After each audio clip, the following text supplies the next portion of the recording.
This Fed Gov Today program is sponsored by SAP.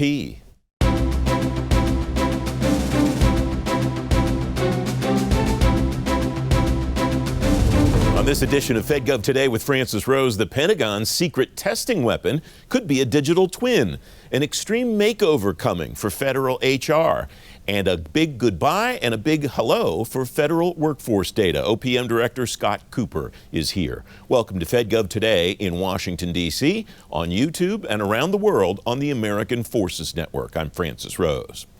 The Pentagon's missing out on the benefits of testing with digital twins, according to the Government Accountability Office. Recent work from GAO finds the tools could help the Navy in particular, quote, find and address some issues before live testing, saving money and time. Joe Ditchett is Industry Executive Advisor for SAP. Joe, welcome. It's great to see you again. What should organizations do to leverage the benefits of digital twins the way the GAO is suggesting? Well, Francis, first, thanks for having me here today. I'm really excited to be here. The digital twin and this idea of dynamic testing is really a really important way of trying to figure out things ahead of time, right? In the past, a lot of times we didn't get value from immediate feedback or closed loop systems. We can't all work in a perfect environment, right? So for agencies and departments and sub-agencies to get value from digital twins, they really need to start embracing this idea of dynamic data sets, learning, adaptability, mission first, capability first.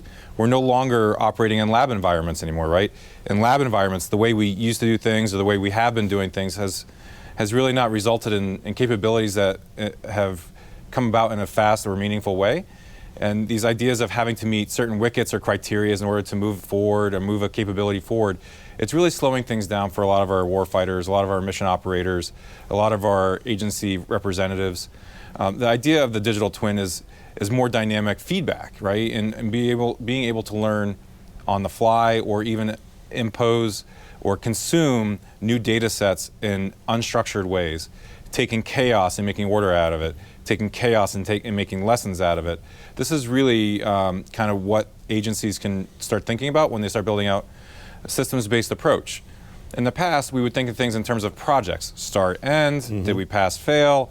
Now we have to think about systems. And a digital twin approach or a composable way of managing your test beds really allows agencies and departments to start baking in new processes, new ideas in a more relevant way at the speed of relevancies sometimes we talk about. Yeah.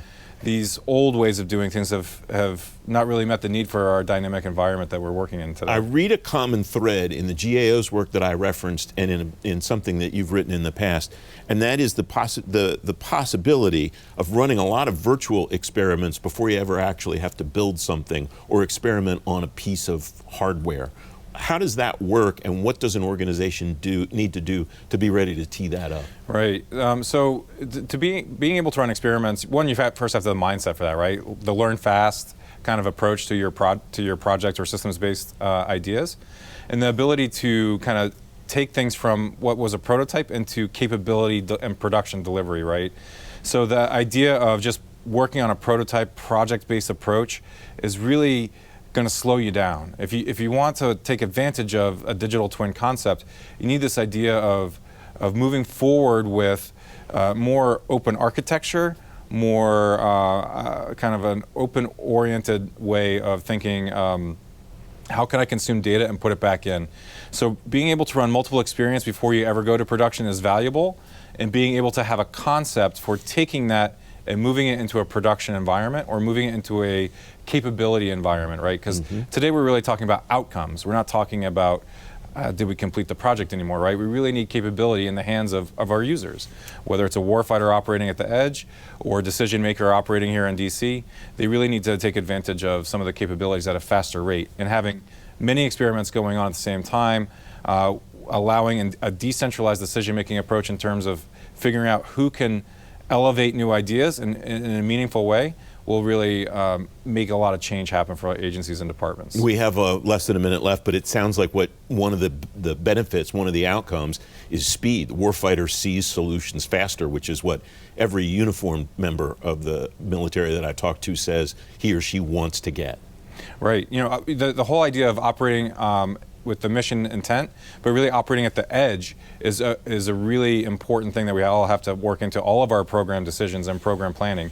Strategies have to result in capabilities, and they have to result in outcomes. So that whole step in between strategy and outcome is really fed by feedback that's happening out in the field. So putting the warfighter first, or the mission operator out there first, is really kind of the focal point of a lot of our decision making, as it should be.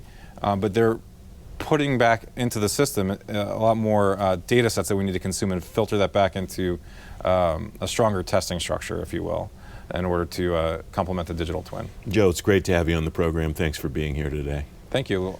Pleasure being here. You can read more about everything Joe and I talked about on today's show page at fedgovtoday.com.